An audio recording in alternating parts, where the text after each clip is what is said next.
इस पावन स्थल पर मंचासीन अर्चनीय वंदनीय मंगलमय साधु समाज हमारे सम्माननीय चायबाड़ी सत्संग मंदिर के मंत्री जी मनोज भाव, परम आदरणीय सत्संग प्रेमी महानुभाव, पूजनीय माताओं एवं भक्ति मंत्री पर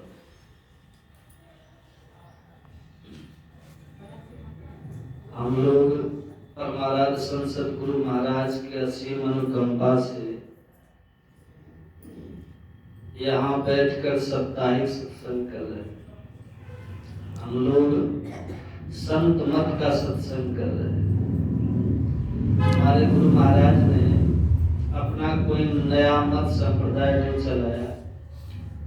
प्राचीन काल के जो संत महापुरुष हैं और अर्वाचीन काल के भी जो संत महापुरुष हैं, संत और भगवंत हैं, उन्हीं के कल्याणकारी ज्ञान का हमारे गुरु महाराज जी ने प्रचार प्रसार किया। संत की बातों में भिन्नता नहीं होती। सभी संत एक बात कहते हैं, जे पहुंचे ते कही गए, सबकी एक ही बात, असबे सयाने एक मत, सबकी एक ही जात। जितने संत होते हैं उन सबकी एक पहुंच होती है और उनकी एक ही बात होती है। तो हमारे सद्गुरु महाराज जी ने कहा महर्षिमयी पदावली में, हमारे गुरु महाराज जी कहते हैं, मैं ही कही जो संतन भासी, बात नहीं निज की। हमारे गुरु महाराज कहते हैं, मैं वही बात कहता हूं जो सभी संत महापुरुषों ने कही, लेकिन कहने में थोड़ा अंतर क्या है। दूसरे की बात तो कोई भी कह सकते हैं। हम भी कह देते हैं कबीर साहब ने कहा, गुरु नानक साहब ने कहा, गोस्वामी तुलसीदास जी ने कहा, संत सूरदास जी ने कहा, ये बात तो कोई भी कह सकता है। लेकिन हमारे गुरु महाराज जी कहते हैं, मैं जो भी कहता हूं अपनी बातें नहीं कहता हूं, सभी संत महापुरुषों की बातें कहता हूं, भगवंतों की बातें कहता हूं। लेकिन कहने में फर्क क्या है? तो हमारे गुरु महाराज कहते हैं, समझा में ही लखा नमूना, बात है सतहित की। मैं कहता हूं संत महापुरुषों की बातें, मैं कहता हूं भगवंत की बातें, लेकिन मैं जो कुछ कहता हूं, हमारे गुरु महाराज कहते हैं, नमूना को देख करके कहता हूं। संत महापुरुषों की बातों में, उनके ज्ञानों में जो प्राप्तव्य है, जो लक्ष्य है, ईश्वर का स्वरूप जो है, हमारे गुरु महाराज कहते हैं, उनको मैं देख करके, उनका दर्शन करके, उनको प्राप्त करके तब कहता हूं, मनगढ़ंत बातें नहीं कहता। इसलिए हमारे गुरु महाराज जी कहते हैं, जितने सभी संत महापुरुष और भगवंत हैं, सबकी बातें एक है। संत भगवंत में अंतर कुछ भी नहीं होता। गोस्वामी तुलसीदास जी कहते हैं, संत भगवंत अंतर निरंतर नहीं किमपि, मति विमल कह दास तुलसी। जो संत महापुरुष ईश्वर को प्राप्त कर लेते हैं, वो ईश्वर ही हो जाते हैं। हमारे गुरु महाराज जी कहते थे, जैसे मंदिर में पुजारी होते हैं और पुजारी प्रसाद बांटते हैं, ऐसे ये सत्संग एक मंदिर के समान है और इस सत्संग रूपी मंदिर में संतवाणी रूपी प्रसादी बंटती है। तो ये संत होते हैं कौन? सुन रहे थे?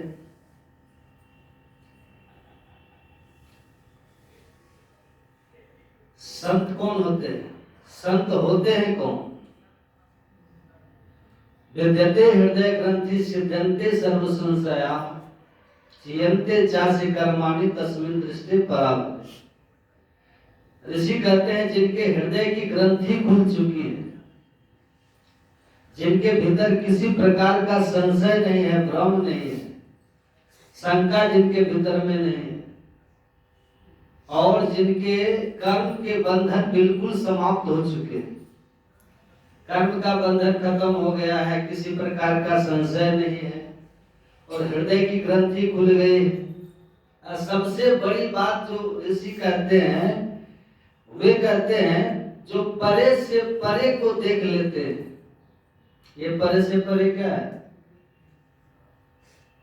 क्षर से परे अक्षर, और अक्षर के परे जो पुरुषोत्तम है, उनका जिन्होंने दर्शन कर लिया, उनको जिन्होंने पा लिया। असत के परे है सत, असत के परे जो है, ऐसे जो परम तत्व है जिनको भगवान श्री कृष्ण कहते हैं पुरुषोत्तम है गीता में, उस पुरुषोत्तम परमात्मा को जो प्राप्त कर लेते हैं, उनका जो दर्शन कर लेते हैं, वही कहलाते हैं संत। ऐसे संतों का जो विचार है, ऐसे संतों का जो ज्ञान है, हमारे गुरु महाराज जी कहते हैं कि वही संत मत है। और ऐसे संत भगवंत में कोई अंतर नहीं होता। जो संत भगवान को प्राप्त कर लेते हैं वो भगवान ही हो जाते हैं। जब वाल्मीकि ऋषि की झोपड़ी में भगवान गए थे तो वहां पर भगवान को सन्मुख पा करके, सामने पा करके वाल्मीकि ऋषि ने कहा था, जग पे खन तुम देख निहारे, विधि हरि शंभु न चाव निहारे, देव न जाने मरम तुम्हारे, और तुम्हें को जान निहारे। ये ब्रह्मा विष्णु महेश भी आपको नहीं जान सकता, आपके स्वरूप को नहीं जान सकता प्रभु, और कौन जान सकता है? तो कौन जानते हैं? वाल्मीकि ऋषि ने कहा, तुम्हारी कृपा, तुम्हारी रघुनंदन, हे रघुनंदन श्री राम, आपकी ही कृपा से, तुम्हारी कृपा तुम्हें रघुनंदन, जानत भगत भगत कुल चंद। हे राम, आपकी ही कृपा से आपके भक्त आपका दर्शन करते, आपको जानते हैं। अजान करके होता है क्या? वाल्मीकि ऋषि कहते हैं, सोई जाने जहि देव जनाई। आपको कौन जानेगा? वाल्मीकि ऋषि कहते हैं, आपको वही जानेगा जिनको आप जनाना चाहते। सोई जाने जहि देव जनाई, जानत तुम्हें तुम्हें हो ही जाए। आपको जो जान लेते हैं प्रभु, वो वही हो जाते हैं। तो जो ईश्वर को जान लेते हैं वो ईश्वर स्वरूप हो जाते हैं। ब्रह्मविद ब्रह्मे भवति, जो ब्रह्म को जान लेते हैं वो ब्रह्मवत हो जाते हैं, ब्रह्म ही हो जाते हैं। तो हमारे गुरु महाराज जी कहते हैं, ऐसे संत और भगवंत, उनका जो कल्याणकारी ज्ञान है, उनका जो अमृत स्वरूप ज्ञान है, उनका जो विचार है, जो मत है, वही ये संत मत है। और संत मत की प्रथा के अनुसार आपने पाठ में और भी सुना,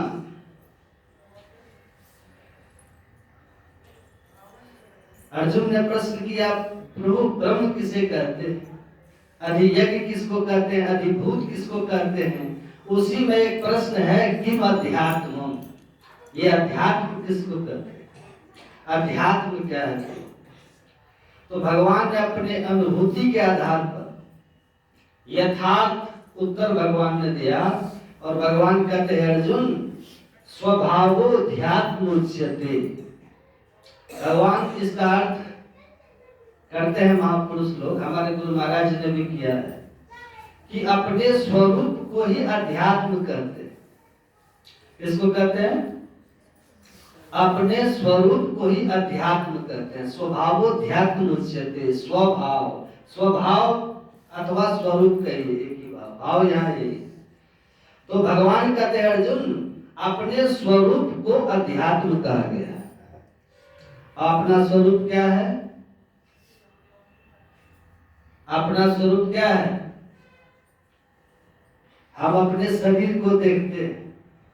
जिसके पास केवल भौतिक ज्ञान होता है, जो यथार्थ नहीं जानते, वो कहते हैं बस यही शरीर हम है, जो है यही है, यही करते।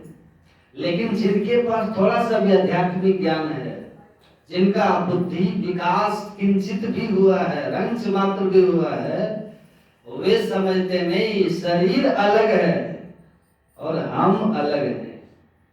हम हैं तो शरीर है, हम नहीं रहेंगे तो शरीर भी नहीं रहेगा। शरीर का आधार हम है, हम नहीं तो शरीर नहीं। और जो महापुरुष अपने आप में जग जाते हैं वे तो कहते हैं हम नहीं तो ये संसार है। वे तो कहते हैं हम है तो सूर्य है। वे कहते हैं हम है तो अंबर है, हम है तो धरती है, हम हैं तो ये नक्षत्र है। वह ऐसा कहते हैं। लेकिन साधारणतया हम लोग ये जानते हैं कि हम अलग हैं और शरीर हमारा अलग है। तो हम जो हैं उसी का नाम है जीवात्मा। क्या नाम है? जीवात्मा से संबंधित जो ज्ञान है उसी ज्ञान को बोलते हैं अध्यात्म ज्ञान। और ये अध्यात्म ज्ञान जहां पर मिलता है उस स्कूल का नाम, उस कॉलेज का नाम, उस मक्तबे कबीर का नाम क्या है? यही सत्संग है। हमारे गुरु महाराज कहते थे ये सत्संग कॉलेज है, ये सत्संग एक ऐसा विद्यालय है जहां आत्मा से संबंधित ज्ञान दिया जाता है। यह अध्यात्म ज्ञान जो है, आत्मा से संबंधित जो ज्ञान है, इस ज्ञान का संस्कार चित्त पर पड़ता है। इसका फल क्या होता है? इसका संस्कार चित्त पर पड़ा और इसका सबसे बड़ा फल ये है कि हम मनुष्य बनेंगे। क्या बनेंगे? मनुष्य बनेंगे। इंजीनियर बनने के संस्कार से आप मनुष्य नहीं बनेंगे। डॉक्टर बनने के संस्कार से आप मनुष्य नहीं बनेंगे। एमएलए एमपी बनने के संस्कार से आप मनुष्य नहीं बनेंगे। हाँ, यदि कोई डॉक्टर सत्संगी भी हो तो मनुष्य बन जाएंगे। कोई इंजीनियर सत्संगी हो तो मनुष्य बन जाएंगे। सत्संग जहां है और सत्संग जिनके साथ है वो मनुष्य बनते। लिखा है, आप पढ़िए, साधु संगत की वासना, सत्संग की वासना, अध्यात्म ज्ञान की वासना, साधु संतों के संग की वासना। सुन रहे हैं आप लोग? समझ रहे हैं आप लोग कि नहीं? साधु संग की वासना, अध्यात्म ज्ञान की वासना जिनके चित्त में हो जाती है तो फल क्या होता है? संत माता सहजोबाई कह रही है, साधु संग की वासना जा घट प्रगट होए। साधु संगत की वासना बड़ा मार्मिक शब्द है, ध्यान से सुनिएगा। साधु संगत की वासना, एक शब्द का प्रयोग है यहाँ वासना का। यह वासना बहुत अद्भुत शब्द है। वासना का मतलब यह होता है जिसके बिना हम रह नहीं पाए। जब किसी व्यक्ति, वस्तु अथवा स्थान की वासना हमारे भीतर जगती है हम उसके बिना रह नहीं पाते। जब किसी के प्रति वासना हमारी जग जाती है उसके बिना रहना हमारा दुभर हो जाता है। ये वासना बड़ा अद्भुत है। ये वासना शब्द या आकर्षण का शब्द है। वासना शब्द एक खिंचाव का शब्द है। ये कि अटैचमेंट का ये भाव देता है, लगाव का भाव देता है ये वासना। तो वही संत कहते हैं जब सत्संग की वासना हमारे भीतर हो, मतलब क्या हुआ? सत्संग के बिना हम रह ही नहीं पाए। तब इसलिए हमारे गुरु महाराज क्या कहते हैं, सत्संग मेरी श्वास है। अब श्वास के बिना रह पाइएगा कोई? रह पाएंगे आप श्वास के बिना? अन्न के बिना तो हम लोग कई दिन रह लेंगे, जल के बिना भी बहुत समय तक रह सकते हैं। लेकिन कोई बोले कि हम श्वास के बिना 5 मिनट रह लेंगे, संभव है? 2 मिनट भी नहीं रह पाए। हमारे गुरु महाराज कैसे थे पता है? आप गुरु महाराज का इतिहास सुनिए। हमारे गुरु महाराज कैसे थे? हमारे गुरु महाराज जी को श्वास पर विजय प्राप्त थी। हमारे गुरु महाराज जी बिना श्वास लिए समाधिस्थ रहते थे। उनकी नाड़ी की गति बंद रहती थी, हृदय का धड़कन बंद रहता था। श्वास लेते तब हृदय में धड़कन चल रहा, नाड़ी की गति चल रही, सब बंद हो जाता था। ये सब बंद रहता था, मतलब बिल्कुल सब का लक्षण होता था, सब मुर्दा का लक्षण होता था। मृतवत हो जाते थे। मृतवत तिष्ठति सौ योगी मुक्तो नात्र संशय। जो मृतवत हो जाए ऐसे महापुरुष ही योगी होते। ऐसे थे हमारे गुरु महाराज। लेकिन सत्संग की महिमा को उजागर करने के लिए ये कहते हैं सत्संग मेरी श्वास है। और श्वास के बिना हम लोग रह पाएंगे?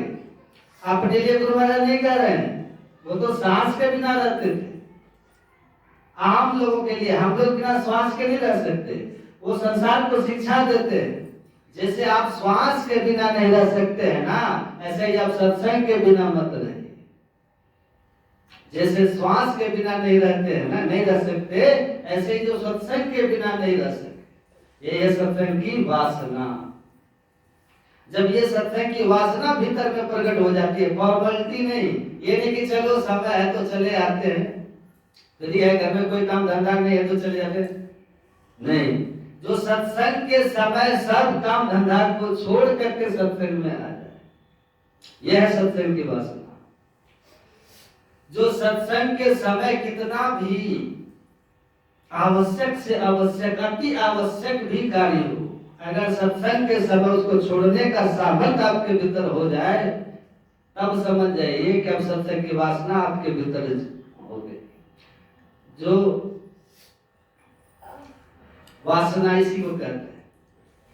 कुछ लोग कहते हैं ठीक है चलेंगे, उसके मन में होता है कि अपनी बात को थोपते हैं। बाबा संत लोग थोपते नहीं, साधु संत आपके भीतर ये वासना को जगाते हैं। साधु संत भले खुद नरक में चले जाए, अगर संतों की वाणी से आपके भीतर वासना जग गई तो वो पुण्य से लाभ साधु को भी हो जाएगा।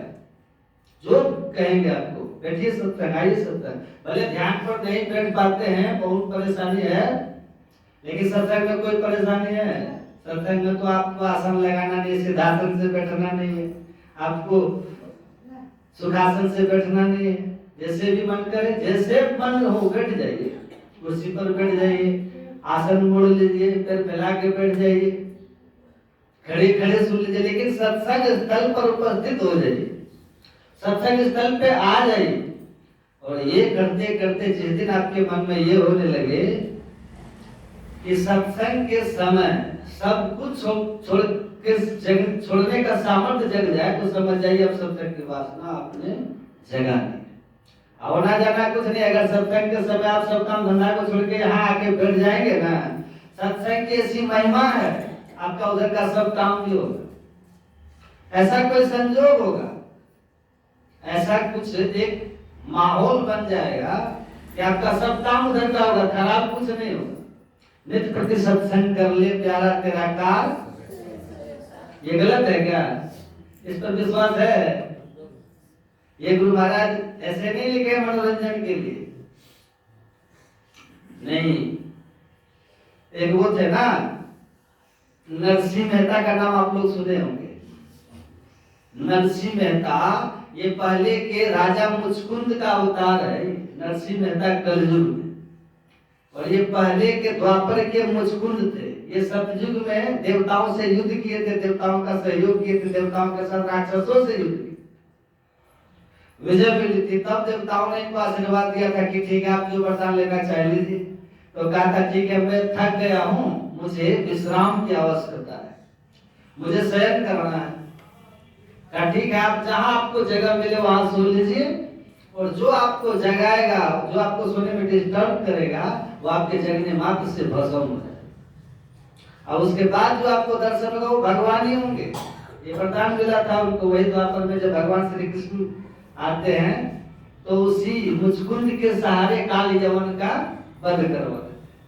अब फिर बाद में भगवान उनको दर्शन दिया, और वही मुचकुंद कलयुग में नरसिंह मेहता बने, ब्राह्मण कुल में जन्म हुआ है। नरसिंह मेहता पहले क्षत्रिय थे, अब ब्राह्मण कुल में जन्म लिया, पर गरीब है, अर्था भाव है घर में। जितनी संपदा, जितनी संपत्ति होनी चाहिए उतनी घर में है नहीं, गरीब है।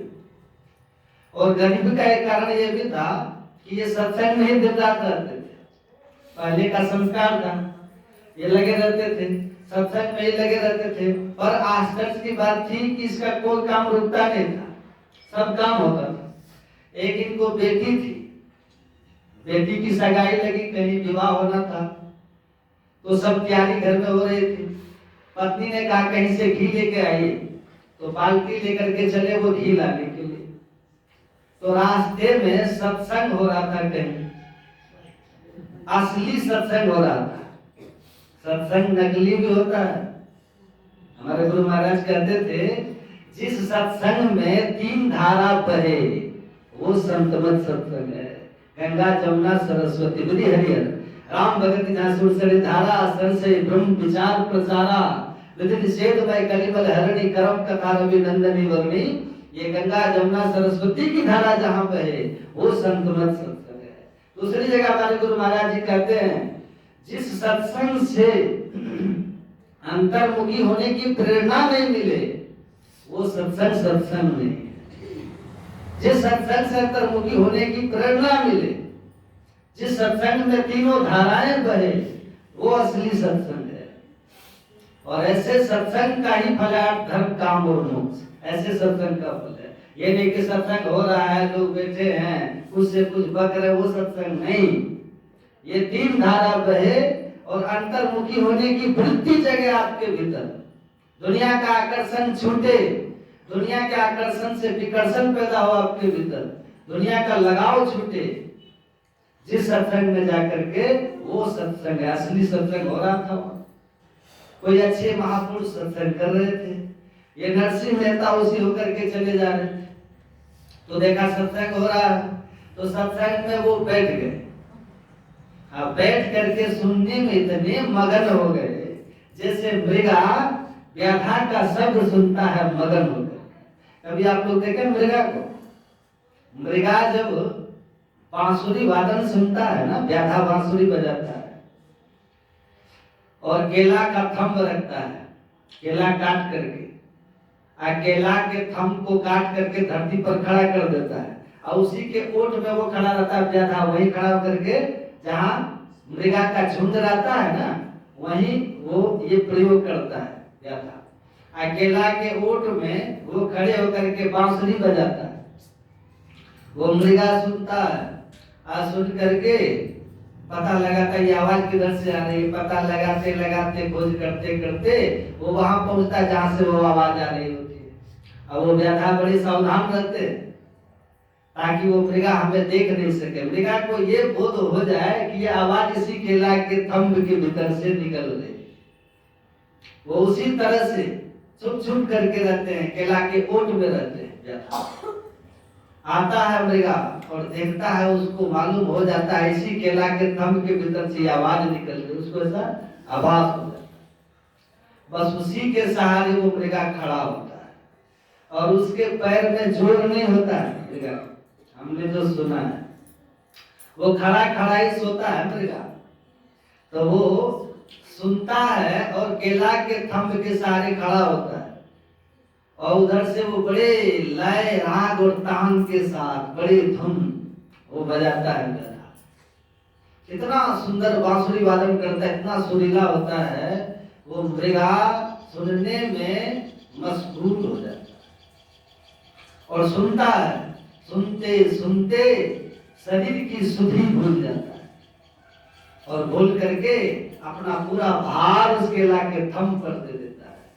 जैसे पूरा भार देता है केला के थंब पर, उधर से व्याधा हट जाता है, वो केला गिर जाता है, मृगा भी गिर जाता है। अब उड़ तो सकता नहीं, उसके भीतर से कस्तूरी निकाल देता है। ऐसे ही मृगा जब ही जिज्ञासा हुई चित्त एक ठोर करी, मृगा जो सुनत नाद श्रवण सुकरी। ऐसे ही नरसिंह मेहता सुनने में मशगूल हो गए, सत्संग तल्लीन हो गए, बाहर के ख्यालातों को बिल्कुल भूल गए, एकदम सत्संग निष्ठ हो गए, सुनने लगे। अब उधर जो घी लेकर के जाना था घर, वो घी लेकर के जाना भी भूल गए। इतने मशगूल हो गए ना, वासना है ना भीतर में, दुनिया की वासना कुछ रही नहीं।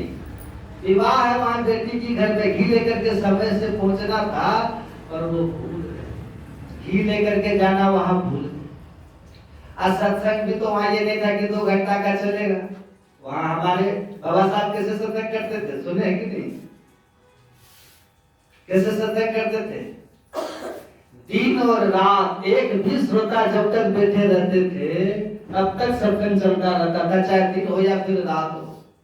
रात में भी जब तक श्रोता रहते थे, चाहे 10 बजे, 11 बजे, 12 बजे, 1 बजे, 2 बजे सुबह हो जाए, जब तक श्रोता रहते थे तब तक सत्संग उनका चलता रहता था। और जब एक भी श्रोता नहीं रहता था तब कहते थे लो साहब सब चले गए, सब सो गए, तो अब मैं भी सोता हूँ। ऐसे उनका सत्संग होता था। ऐसे कोई महापुरुष रहे होंगे, घंटों वहां सत्संग हो रहा था।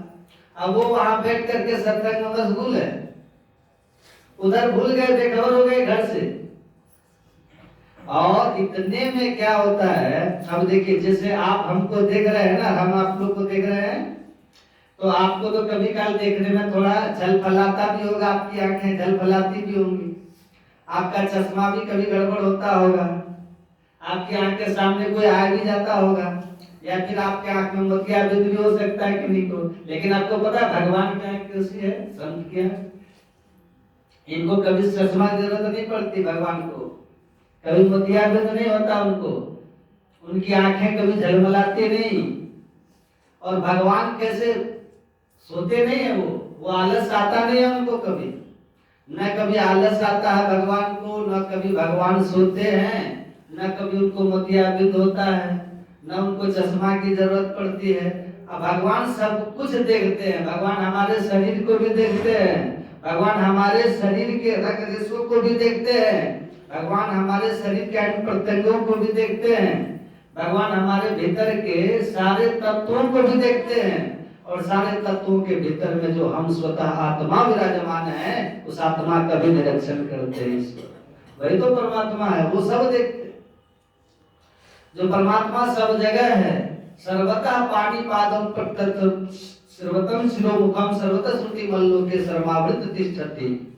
परमात्मा की आंख सभी जगह है, उनका हाथ सभी जगह है, उनका पैर सभी जगह है, उनका कान सभी जगह है, वो सबका सुनते हैं, वो सबको देखते हैं, वो सबका पढ़ते हैं, सब कुछ करते हैं, कभी सोते नहीं, कभी आलसाते नहीं, कभी बेखबर वो होते नहीं, कभी आलस्य में निद्रा में नहीं होते। भले विष्णु भगवान योग निद्रा में सोते हैं, पर परमात्मा कभी नहीं सोते। भगवान विष्णु सोते हैं योग निद्रा में एनर्जी के लिए, ताकि संसार का पालन कर सके, पर परमात्मा को कुछ नहीं करना पड़ता, वो सदैव सजग रहते हैं, सदैव अलर्ट रहते हैं, सदैव परमात्मा सजग है। ऐसे परमात्मा वो देखते हैं उनके भक्तों को कब क्या चाहिए, वो सब उनको पता खबर रहती है, वो सब जानते। परमात्मा ने देखा ये नरसिंह मेहता, इनके घर में वहां भी बेटी की शादी है, ये सत्संग में तल्लीन हो गया है, इनके घर में वहां घी चाहिए, और यदि ये घी लेकर के समय से घर नहीं जाएगा तो इसको इनकी पत्नी की डांट सुननी पड़ेगी। और मेरे भक्तों को कोई डांट टपट करे, मेरे भक्तों को कोई अनभल करे, मेरे भक्तों को कोई गाली गल्लम करे, ये मुझे कहां स्वीकार है। सुनो सुरेश रघुनाथ स्वभाव, निज अपराध दिसाई न काऊ, जो अपराध भक्त पर करई, राम रोष पावक सो जरई। भगवान कहते हैं इनको तो जाना था वहां, पर ये घी को भूल करके सत्संग में तल्लीन हो गए। और आपको पता है सत्संग को भगवान का अंग कहा गया, निज अंग। देख सत्संग निज अंग श्रीरंग भव भंग कारण शरण सो का है। यत्र कुत्रापि मम जन्म निज कर्म वस्तु तद भक्ति ही, सज्जन समागम सदा भवतु मे राम विश्राम में कम। ये भगवान का निज अंग है सत्संग। भगवान ने देखा अरे इसको घी लेकर के जाना था, पर ये घी भुला के यहाँ सत्संग में तल्लीन हो गया। अब इसका काम कैसे होगा। हमारे गुरु महाराज कहते हैं सत्संग निज प्रति सत्संग कर ले प्यारा, तेरा काल सरे सारा। गुरु महाराज जी बोल रहे, मतलब परमात्मा बोल रहे हैं, ये बात झूठी हो जाएगी ना। अब देखिए भगवान ही नरसिंह मेहता बन जाते हैं। एक नरसिंह मेहता असली वो सत्संग में बैठा है, एक नकली बना है, डुप्लीकेट। कौन बने, भगवान बनते हैं डुप्लीकेट। वैसे ही हाथ है, वैसे नाक नक्शा, वैसे पैर है, वैसे मुखाकृति है, बहु वही बन गए, नरसिंह मेहता बन गए। अब वही जो बगल में बाल्टी रखी थी, जैसी बाल्टी वैसी बाल्टी भी बन गई, अलग दूसरी बनी, वही बाल्टी अलग बाल्टी बनी, बाल्टी बनी, वही नरसिंह मेहता बने। जहां से घी लाना था वहां पहुंच गए, घी ले लिए वहां से भगवान, जा करके वहां घर में पहुंचा दिए, लो देवी घी बनाओ जो बनाना है। अब पत्नी भी प्रसन्न है, पूरा परिवार प्रसन्न है कि चलो समय से घी भी मिल गया, अब बनाओ जो बनाना है।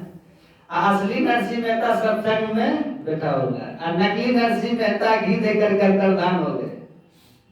और जब बाद में सत्संग जब समाप्त होता है तब नरसिंह मेहता को होश आता है कि अरे अब देखता है समय तो बीत चुका, घंटों अधिक हो चला है, अब क्या करें।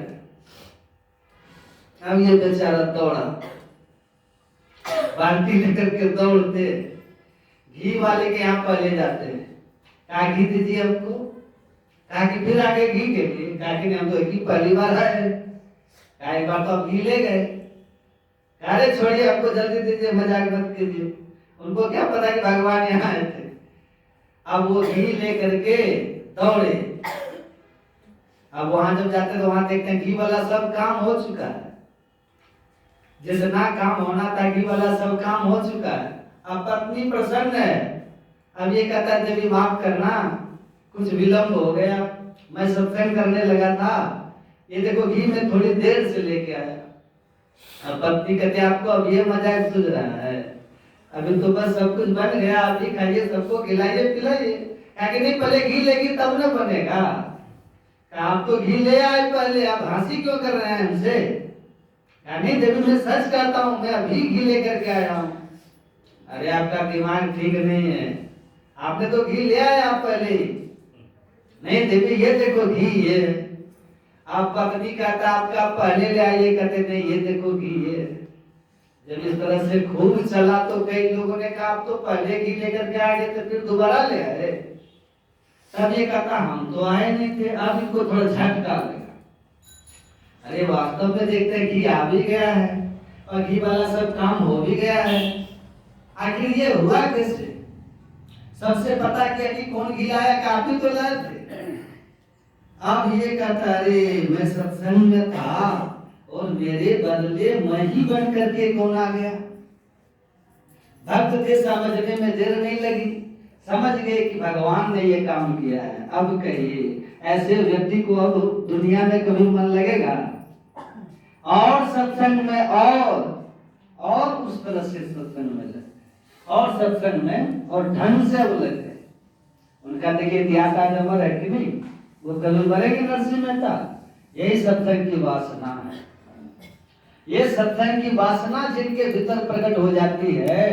साधु संग की वासना जाघट प्रकट होए मानुष जन्म। पहला देखिए फल क्या है, पहला फल भौतिक ज्ञान की वासना का फल ये नहीं है, संसारिक ज्ञान की वासना का फल ये नहीं है।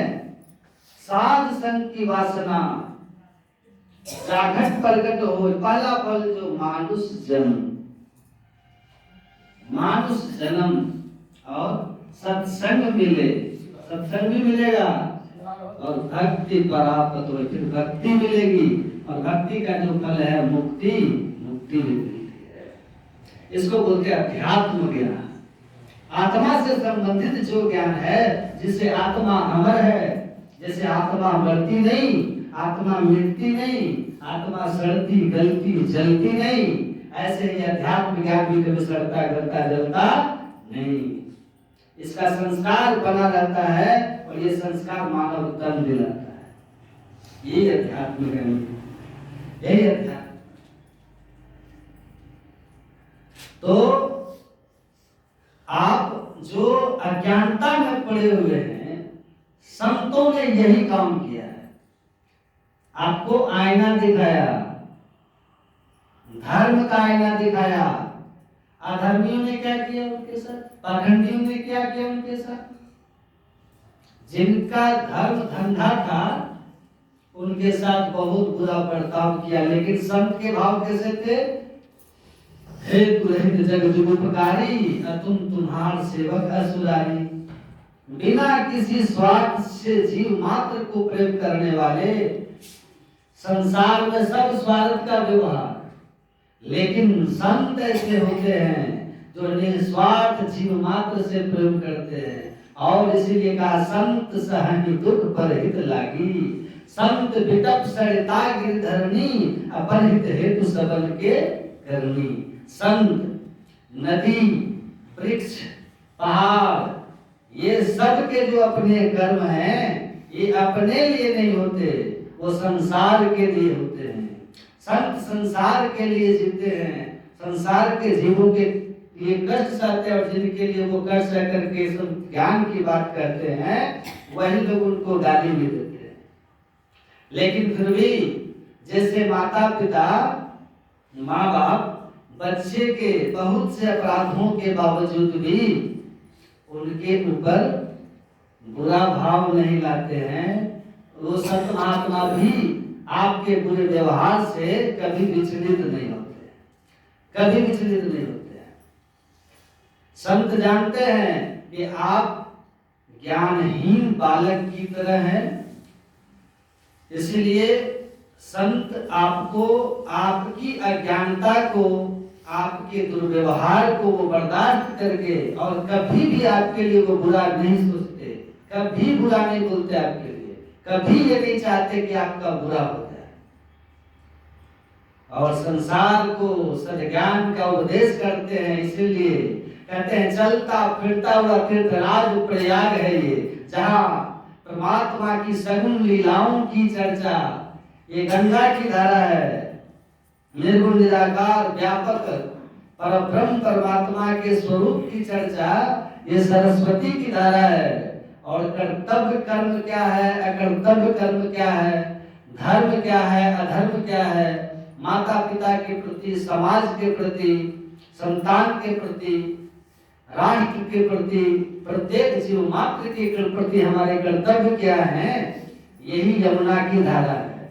क्या नहीं करना चाहिए, जैसे झूठ, चोरी, नशा, हिंसा, व्यभिचार, इन पंच पापों से बचना चाहिए, यही यमुना की धारा है। कर्तव्य अकर्तव्य, ये तीनों धाराएं सत्संग में बहती हैं, और इन तीनों धाराओं में जो आकर के डुबकी लगाता है, समझता है, सुनता है, अपने जीवन में धारण करता है, वो स्वामी तुलसीदास जी कहते हैं उसको न धन की कमी रहती है, अर्थ धर्म, न धन की कमी, न धर्म की कमी, न संसार के धर्म पूर्वक भोगों की कमी, और न ही सदगति मुक्ति की अभाव रह जाता, मोक्ष भी मिल जाता है। तो ये संत धरती पर आते हैं और समझाते हैं, यही सार कार्य है, नित प्रति सत्संग कर ले प्यारा, तेरा कार सरे सारा, सार कार्य का निर्णय करके धर चेतन धारा। सार कार्य आपका क्या है कि सत्संग सुन करके अपने खान पान, बुद्धि, विचार, व्यवहार को सुधार कीजिए, और गुरु से दीक्षा लेकर के अंतर सत्संग ध्यान अभंगा ध्यान कीजिए। ध्यान में सिमटाव होगा, सिमटाव से आवरण भेद होगा, और पहुंचेंगे आप कहाँ, इड़ा भगवती गंगा पिंगला यमुना नदी। बाइयां की धार दाइयां की धारों को क्रम से गंगा यमुना कह के बताया है, और दोनों के मध्य में जो शिव नेत्र है उसको सुषुम्ना कहा है, उसी को सरस्वती कहा है। कहते इड़ा भगवती गंगा पिंगला यमुना नदी, इड़ा पिंगलेउर मध्य सुषुम्ना च सरस्वती, त्रिवेणी संगमो यत्रः तीर्थराजं समुच्यते, तत्र स्नानं प्रकुर्वित सर्व पापे प्रमुच्यते। कहते ये असली चेतन प्रयाग है जो अपने अंदर में है। इस शरीर रूप में जो प्रयाग है त्रिवेणी संगम, वो दोनों आंखों के ठीक मध्य में है, जिसको सुषुम्ना कहते हैं, शिवनेत्र कहते हैं। जब साधन अंतर सत्संग मानस, जब मानस ध्यान कर दृष्टि योग की क्रिया करते हैं, विदुरा ध्यान की क्रिया करते हैं, युगल दृष्टि की धारा जब एक केंद्रीभूत हो जाती है अपने केंद्र में, तो सुषुम्ना खुल जाता है। हम सुषुम्ना में प्रवेश करके अंधकार से प्रकाश में चले जाते हैं, कहा सारे पाप आपके धुल जाते हैं। तो सत्संग में आएंगे तो प्रयाग त्रिवेणी संगम में आएंगे, तन को पवित्र करिए, लेकिन इस सत्संग रूपी इस त्रिवेणी संगम में सगुण लीला की चर्चा, निर्गुण ब्रह्म की चर्चा, विधि निषेध कर्मों की चर्चा, साधना की चर्चा को सुन करके अपने में सुधार कीजिए। ये चलता फिरता हुआ तीर्थराज प्रयाग, और तब अपने अंदर का जो तीर्थराज प्रयाग, आध्यात्मिक तीर्थराज प्रयाग है, ध्यान करके वहां पर प्रवेश कीजिए तो सारे पाप धुल जाएंगे। इसीलिए मीराबाई कहती है मनवा राम नाम रस पीजे, अतजी कुसंग सत्संग में बैठे नित हरि चर्चा सुन लीजिए। नित सत्संग में बैठ करके हरि चर्चा सुनिए। कबीर साहब कहते हैं कथा कीर्तन करन की जाती है सीढ़ी, कह कबीरता दास से निश्चय कीजिए प्रीत। जो सत्संग वार्ता की चर्चा करे, जिनके पास बैठे सत्संग की बात करे, ईश्वर की बात करे, ध्यान साधना की बात करे, धर्म की बात करे, सत्कर्म की बात करे, सद्ज्ञान की बात करे, सद रास्ता आपको दिखलाने की बात करे, ऐसे लोगों से प्रीति कीजिए, मतलब उनके सानिध्य में रहने का प्रयास कीजिए।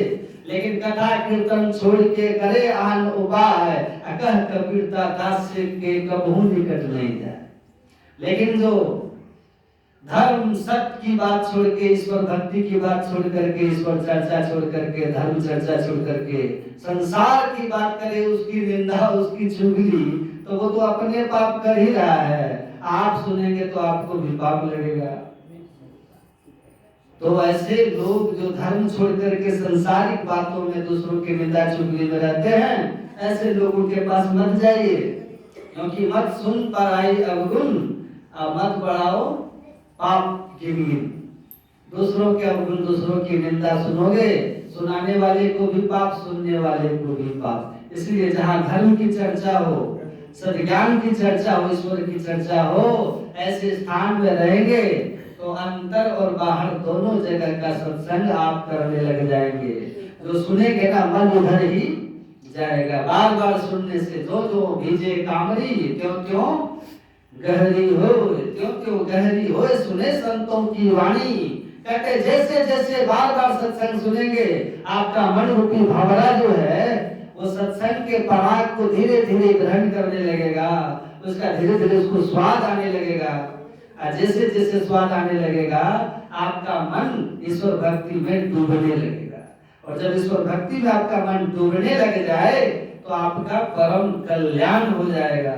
क्योंकि मानव तन मेला ही इसीलिए है कि आप परमात्मा की भक्ति कीजिए। यही तन कर पल विषय न भाई, स्वर्ग स्वल्प अंत दुखदाई। तो क्या करना चाहिए? गुरु नानक देव कहते हैं बहुत जन्म भयो कीट पतंगा, बहुत जन्म जल मीन कुरंगा, बहुत जन्म पंछी सर्प होइयो, बहुत जन्म हैवर वृक्ष जोइयो। बहुत जन्म कीट पतंग बने, पक्षी बने, कौआ बने, पशु पक्षी कृमि आदि की योनि में भरते बहुबार हो, बहुत बहुत बार आप बने हैं। आप परमात्मा ने कृपा की, कबूल करना न दे। वही कहता है मिलू जगदीश मिलन की दरिया। परमात्मा ने मनुष्य शरीर दिया है, परमात्मा से जो बिछड़ करके 84 के चक्र में जन्म मरण भोग रहे हो, इससे छूट करके परमात्मा से मिल करके आवागमन मुक्त होने के लिए तन मिला है। ये बारी है, अवसर है।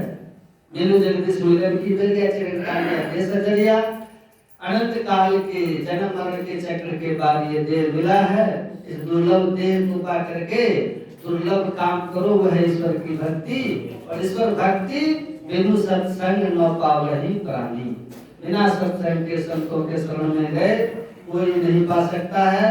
इसीलिए सत्संग से लग करके रहिए, ये बड़े भाग से मिलता है। संतों का ज्ञान सुनने से विवेक की दृष्टि खुलती है, आपके आचरण सुधरते हैं, खान पान सुधरते हैं, और आप परमात्मा की सच्ची भक्ति जो सार भक्ति है, वो सार भक्ति में लग करके अपना कल्याण बना लेते हैं। इसीलिए तीरथ व्रत में तिरे बहुत सी लाएंगे, चल पाखान को पूज मुँह पछताएंगे, बस तुम्हें सूझी जाए अपने हाथ में, जो कुछ मिले सो मिले संत के साथ में। तो संत के संग में रहिए, जातिन संत पाहुने आवत, तीरथ कोटि अनहान करे फल दर्शन हिते पावत। तो संत का संग मिले, जीवन का सही पद यही है, यही शुभ दिन है, यही शुभ घड़ी है। क्योंकि संत मिलते हैं तो ईश्वर की बात याद आती है, ईश्वर की चर्चा होती है। बाकी सब लगन मुहूर्त सब झूठ है, सब बिगाड़े काम। तो ये शुभ दिन और शुभ घड़ी हम लोग के जीवन में गुरु महाराज की कृपा से आया हुआ है।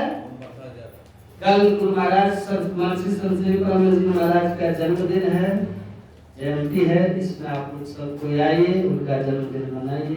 बोलिए प्रेम से श्री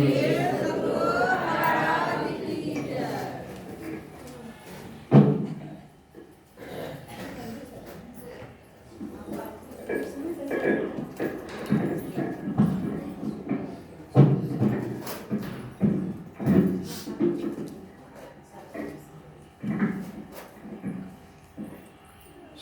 सद्गुरु महाराज की जय। श्री सद्गुरु महाराज